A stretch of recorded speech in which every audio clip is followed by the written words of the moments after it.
অনেক সময় নষ্ট করে একটি ভিডিও বানিয়েছি সরস্বতী পুজো উপলক্ষে। আশা করি আপনাদের ভালোই লাগবে, আমারও ভালো লেগেছে। তবে বিষয়টা হচ্ছে, আমাদের কালনাতে তো অনেক রকমের প্যান্ডেল হয় প্রতি বছর সরস্বতী পুজোতে।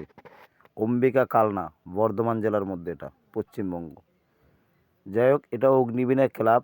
এই ক্লাবটা এসে যখন এই ছবি দেখলাম, মানে পুজোর ভিডিওতে বেশি একটা ভিউজ হয় না আমি জানি, আর ছাড়তেও ইচ্ছা করে না।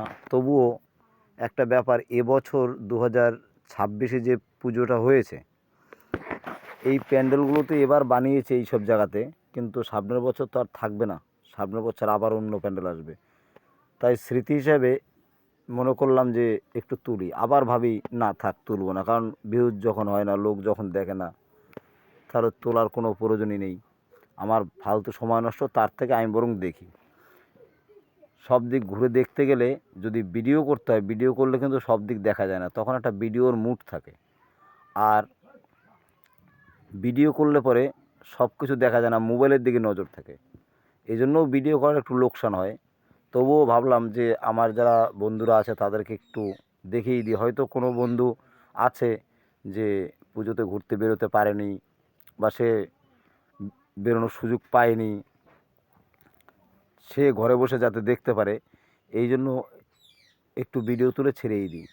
নয় ভিউজ নাই বা হবে, যে কজন হোক, সে 5 জন হোক আর 10 জন হোক, তাতেও হবে। তুলে রাখলাম, বা ভবিষ্যতেও 2, 4, 5, 10 বছর বাদে যদি কখনও দেখতে ইচ্ছে করে 2026 সালে কেমন প্যান্ডেল হয়েছিল, কেমন উৎসব হয়েছিল, সেটাও হয়তো আমি বুঝতে পারবো। এই জন্য ভিডিও করে একটু ছেড়েই দিলাম। যাই হোক, আপনারা যদি দেখেন তো বেশি ভালো লাগবে, আর দেখলে একটু পুরোটাই দেখবেন। আপনারা পুরোটা ভিডিও যদি দেখেন, তাহলে আপনাদের সাহায্যে আরও 5 জনা দেখবে। মানে ইউটিউবের ভিডিওর নিয়মটাই কিন্তু এটা। ওই জন্য সবাই বলে যে ভিডিওটা পুরো দেখুন। মানে স্টার্ট করার পরে আপনি যখন পুরো ভিডিওটা দেখবেন, আপনি দেখলে তখন অ্যালগোরিদম বুঝতে পারবে যে ভিডিওটা ভালো। সেই জন্য আবার অন্য 5 জনাকে দেখার সুযোগ করে দেয়। আবার 5 জনার মধ্যে যদি কেউ আবার দেখে, তাহলে অ্যালগোরিদম জানবে এর ভিডিওটা আরও ভালো হয়েছে, তখন আরও 5 জনের কাছে পাঠিয়ে দেয়। এইভাবে 1 জনের থেকে 5 জনা দেখতে পারে। নিজেও দেখুন, অন্যজনাকেও একটু দেখার সুযোগ করে দিন। বিষয়টা হচ্ছে, আপনারা শেয়ার করে দিন, এই করে দিন, এটাই আমি বলছি না। আপনারা শুধু দেখলে পরেই সবাই এই পুজোটা দেখতে পারবে, এবং সবারই দেখা ভালো। তাতে অন্য অন্য জায়গার বা অন্য অন্য স্টেটের লোকেদের মনের মধ্যেও আনন্দ আসতে পারে যে আমরাও এরকম কালনা যেরকম বড় বড় প্যান্ডেল বানায় এবং অনেক পুজোয় খরচা করে, এদের মতন আমরাও বানাই, এরকম ইচ্ছা তাদের মধ্যেও জাগতে পারে। তাহলে আপনি এরকম ধরনেরই বড় বড় প্যান্ডেল, বড় বড় মেলা আপনার বাড়ির পাশেও খুঁজে পাবেন। যাই হোক, অগ্নিবীণা ক্লাবটা আমরা দেখলাম। এটা অগ্নিবীণা ক্লাবের ছবিটা বেশ সুন্দরই আমার লেগেছে বলে এই জায়গাটা তুললাম। এবং কালনাতে যে প্যান্ডেলগুলো আমি তুললাম, এগুলো কিন্তু প্রত্যেকটা প্যান্ডেলই যেগুলো ভালো হয়েছে, সেগুলো যেগুলো বেশি একটা ভালো লাগেনি আমার কাছে, সেগুলো আমি তুলিনি। এখানটা আমরা দিনের বেলা যদিও ভিডিওটা বানিয়েছি, কারণ রাত্রিবেলা প্রচুর পরিমাণে ভিড় থাকে। এই দেখুন, লাইটিংয়ের অর্ধেকটা জ্বলেছে, কিন্তু আর অর্ধেক জ্বলেনি। ওই সাইডটা, পুকুরের ওই সাইডটা দেখলেন যে অর্ধেক লাইটিং জ্বলেনি। বাদিকে পুকুরের এক কোণা দিয়ে একটু জ্বলেছিল, সেটা তুলেছি। আর আমরা একটু বেলায় বেরিয়েছি এই কারণেই যে প্রচুর ভিড় হয়। ভিড়ের মধ্যে মানুষের পিছন আর মাথা ছাড়া কিছুই দেখা যায় না। তাহলে সেই মানুষের পিছন মাথা যদি তুলে ধরি, তাহলে সেটা আপনারা কি দেখবেন? সেই জন্য একটু দিনের বেলায় বেরিয়েছি। এটা দিনের ছবি, কিন্তু ছবিগুলো দেখুন গোলাটে ভাব। এটা অম্বিকা কালনার তালবোনা সমিতির মাঠের প্যান্ডেল।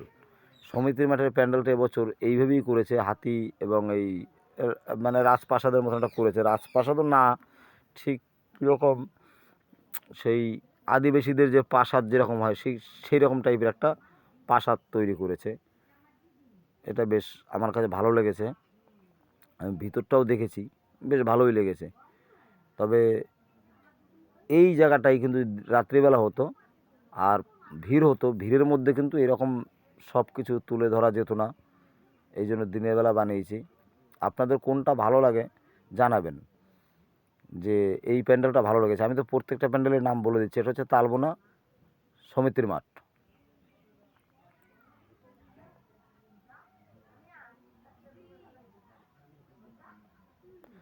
এমনি এক একটা ডিজাইন যে সুন্দর করে তুলবো, তুলতে গেলে কি হয়, অনেকের হাতে ধৈর্য ধরে না, দেখতে চায় না। ওই জন্য বেশি খাটাখাটনি করে তুলিও নি, যে খাটাখাটনি করে তুললে কী হবে। এখনকার দিনে একটা ব্যাপার দেখবেন যে ভালো কোনো জিনিসের কোনো মান অনেকে দেয় না। মানুষ ছুটে বেড়ায় ফালতু জিনিসের পিছনে বেশি। তবে এই যেটা তুলেছি এটাও খুব একটা ভালো জিনিস তুলেছি এটা আমি বলছি না, সেটা আপনারা জানেন যে আমি কি তুলেছি কি ছেড়েছি। আমার উদ্দেশ্য একটাই, যারা ঘরে বসে আছে, যারা বেরোতে পারেনি, তাদের জন্য এটা তুলে ছাড়লাম, যাতে তারা বাড়ি বসে দেখতে পারে 2026-এর প্যান্ডেলগুলো, ডিজাইনগুলো কেমন হয়েছে। এগুলো কি চুড়ি, মানে শঙ্খ শঙ্খ শঙ্খ দিয়ে বানিয়েছে। উপরের ডিজাইনগুলো বেশ সুন্দরই হয়েছে।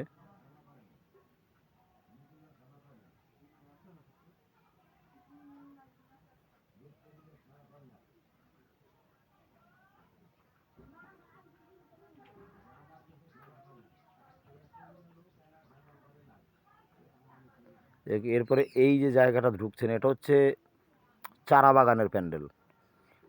চারা বাগানের একটা মোড় আছে, মোড় দিয়ে ডান দিকে ঢুকে গিয়ে এই প্যান্ডেলটা চারা বাগানের প্যান্ডেল। এই প্যান্ডেলটায় কিন্তু একটা কি করে জানেন তো, প্রতিবার আমরা কিন্তু এই এত বছর মধ্যে এরকম ভিড়ের মধ্যে আমরা একবারও ঢুকিনি।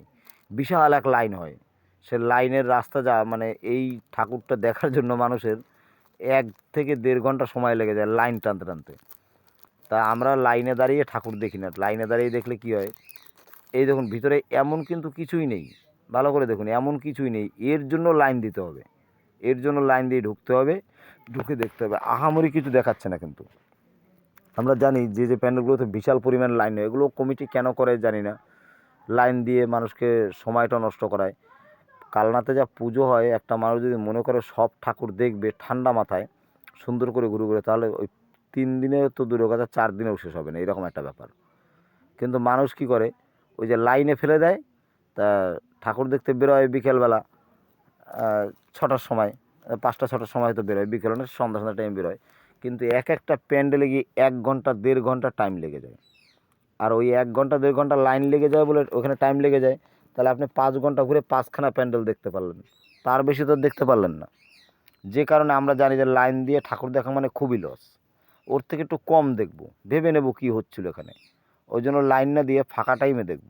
এর আগের দিন লাইন দিয়ে যখন দেখেছিলাম, এই আগের দিন আমরা ঠাকুর দেখেছি রাত্রিবেলা, এত ভিড়। আবার ভিড়ের মধ্যে ওই মোবাইল টোবাইল দিয়ে ছবি তুলবেন তো, সেই দুষ্টু লোকের যা আছে একদল, মোবাইল কেড়ে নিয়ে ছুটে পালিয়ে যায় অনেক সময়, এরকম ঘটনাও ঘটে। ভিড়ের মধ্যে হাত থেকে মোবাইল পড়ে মানুষের পায়ের তলায় পিষে যায় অনেক সময়, স্ক্রিন ফিস্ক্রিন অনেক সময় ভেঙে যায়, সে নিয়ে অশান্তির সৃষ্টি হয়। ওই জন্য গ্যাঞ্জাম টাইমটা তো আমার একদম পছন্দই না, আমি ফাঁকা টাইমটাই বেশি পছন্দ করি।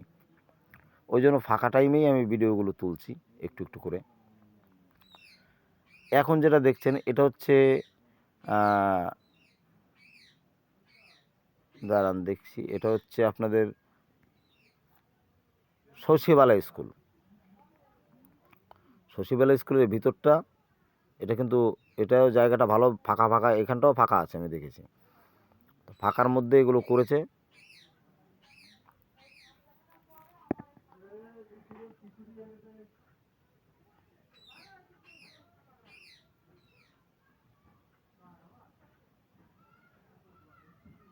এখানকার কারুকার্যগুলো মোটামুটি ভালো হয়েছে, দেখুন আপনারা দেখলে বুঝতে পারবেন।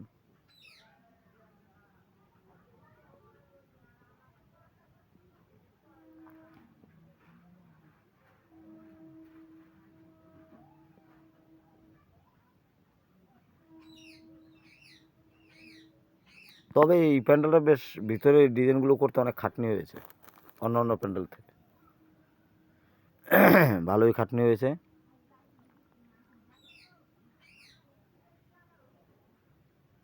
আমি মাইকের আওয়াজটা দিচ্ছি না, তার কারণ মাইকের আওয়াজ অনেক সময় কপিরাইট হয়ে যায়, আর কপিরাইট হয়ে গেলে সেই ভিডিওটা, যেমন এই ভিডিওটা তুলতে এত সময় লেগেছে আমাদের, ঘুরে ঘুরে তুলেছি তো অনেক সময় লেগেছে।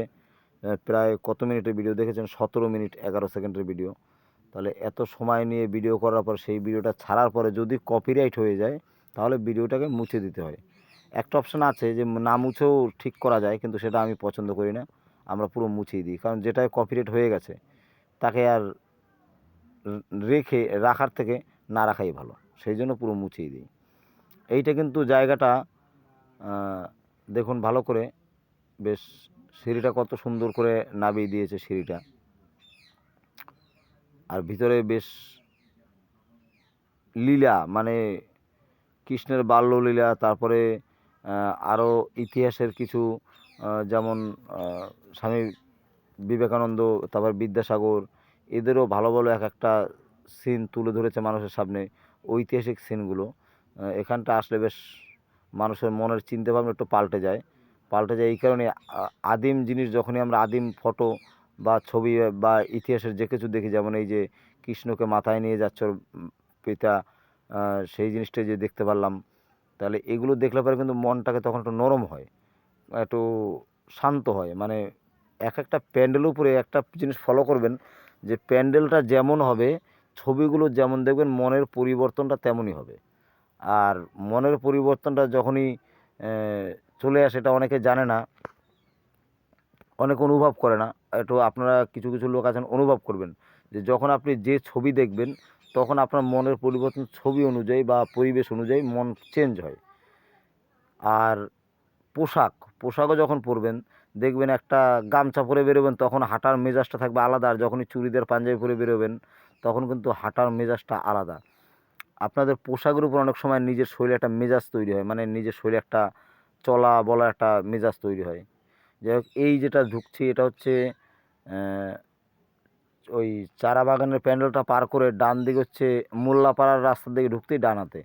তো এই জায়গাতে পুরো সবই, এটা কি করেছে এটা বোঝা মুশকিল, সবই ফাঁকা ফাঁকা জায়গাগুলো সাজিয়ে রেখে দিয়েছে, কোনো কিছুই নেই, মানে কেউই নেই, শুধু ফাঁকা করে রেখে দিয়েছে। জল, এটার মধ্যে জল নেই, জল থাকার কথা, জল নেই। এই সব জায়গাতে দেখুন কি অবস্থা, মানে শুধু কতগুলো খড় রেখে দিয়েছে, আর লোকজনও তেমন নেই, প্যান্ডেলে বেশি কেউ ঢুকেও না। তো এই প্যান্ডেলটা বানিয়ে ওদের তেমন কিছু লাভ হয়নি, কারণ বেশি লোক আসছেও না, দেখছেও না, রাস্তার পাশে বানিয়ে রেখেছে। কি বানিয়ে রেখেছে এই ঘরগুলো, কিসের জন্য, কি বিষয়, এটাও কিন্তু বোঝা ঠিক, মানে বুঝে উঠতে পারছি না।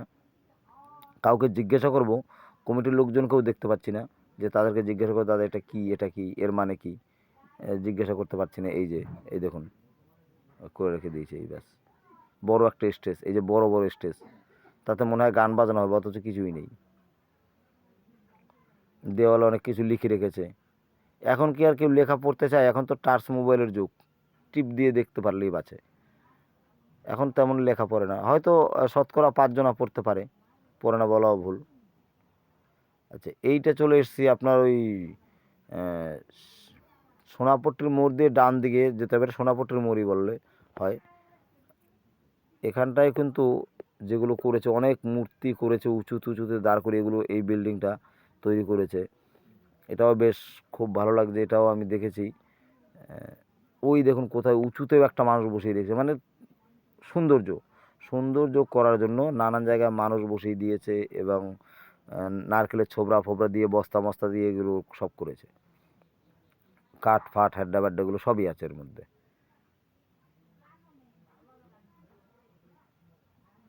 এটা উপরের ছবিটা কালো আসছে, এই জন্যই উপরে ওই যে রোদটা পড়ছে, ক্যামেরা তো জানেন, ক্যামেরার সামনের দিক দিয়ে রোদ আসলে ছবি বেশি একটা স্পষ্ট হয় না।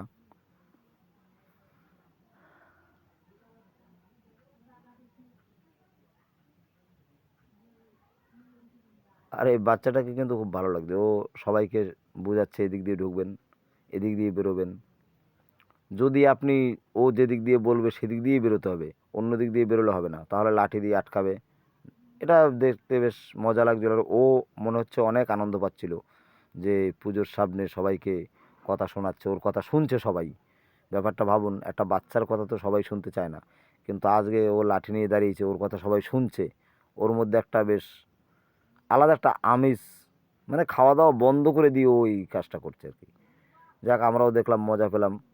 সে বাচ্চাটা, যাই হোক, ওই দেখুন আহ, ওই লাঠি নিয়ে ওই যে দেখাচ্ছে, এদিক দিয়ে যাবে না, একদম নয়, এই দিক দিয়ে যাও।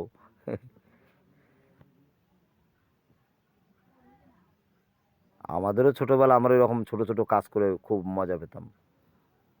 আর এখন বড় হয়ে যাই করি না কেন কোনো কিছুতেই মজা পাই না। যেমন এই যে ভিডিও বানাচ্ছি, ছেড়েছি ঠিকই কিন্তু মজা কিন্তু অত বেশি পাচ্ছি না। তার কারণ আবার মজা পেতাম এই জিনিসটা আপনারা সবাই দেখে যদি অনেক অনেক ভিউ হতো, অনেক লোকে দেখতো, তাহলে জানতাম আমার ছাড়লাম যে ছাড়াটা সার্থক হয়েছে। কিন্তু ওই এইসব ভিডিও সবাই দেখে না, অত বেশি মজা পায় না, তাই মনে হয় দেখে না। আর ছেড়েও আমরা মজা পাই না, শুধু স্মৃতি হিসেবে ছেড়ে রাখতে হয় তাই রেখেছি। যে তুলেছি ছেড়ে দেবো, ফেলে দেবো, কষ্ট করে যখন তুললাম এত আইড মোশন করে লম্বা লম্বা হাত বাড়িয়ে লম্বা লম্বা পা বাড়িয়ে, একটু সামনে গিয়ে একটু পিছিয়ে একটু কাত হয়ে একটু চিত হয়ে এত কষ্ট করে যখন তুললাম, সেই ভিডিওটাকে একবার ছেড়ে দেবো? থাক, ছেড়ে দিয়ে লাভ নেই, বরং নেটে জমা রেখে দিই। ওই জন্য এখানটা জমা রাখলাম যাতে আগামী দিনে আবার আমরা দেখতে পারি নিজেরা বার করে। এবং যারা ওই যে বললাম যারা বেরোতে পারেনি তাদের জন্যও ছেড়েছি, দূরে দূরে যারা আছে আসতে পারেনি তাদের জন্য ছেড়ে রাখলাম এই ইন্টারনেটে, যাতে তারাও একটু দেখতে পারে। যাই হোক, ভিডিও আর বেশি বড় বানাবো না। যারা ভিডিওটা এতক্ষণ দেখলেন তাদেরকে অসংখ্য ধন্যবাদ এবং আপনাদের মতামত জানাবেন। যদি আমার এই ভিডিও এই পুজো পার্বণের ভিডিওগুলো ছাড়ার ইচ্ছে হয় না বা ছাড়তে চাইও না, তবুও যদি আপনাদের ভিউজ পাই, মানে আপনারা যদি দেখেন, তাহলে তো আমি বুঝতে পারবো এখান থেকে যে আপনারা দেখেছেন। তাহলে হয়তো আগামী দিনে আবার তুলে তুলে ছাড়ার চেষ্টাও করব ভালো ভালো সিন। কিন্তু ভালো ভালো সিন দেখাতে গেলে মনেরও একটা আনন্দ হওয়া দরকার। সেই আনন্দটা পাই না বলেই এই সব ভিডিওগুলো আমি বেশি একটা ছাড়ি না, অন্য অন্য ভিডিও ছাড়ি। এটা রাম মন্দির করেছে, তালবোনাতেই রাম মন্দির করেছে। এই রাম মন্দিরটা এবছরে এইখানটাই নতুন থিম আমি দেখলাম, আর কোনো জায়গায় দেখিনি। হয়তো আগামী দিনে আবার এই মন্দিরটা হবে। যাই হোক, ভালো থাকবেন। যারা এখনও সাবস্ক্রাইব করেন না আমার বন্ধুরা, তারা একটু সাবস্ক্রাইব করে দেবেন। যারা নতুন বন্ধুরা আছেন তারাও একটু সাবস্ক্রাইব করে দেবেন এবং ভালো থাকবেন সবাই। আসছে পরের ভিডিওতে, ততক্ষণ সবাই ভালো থাকেন।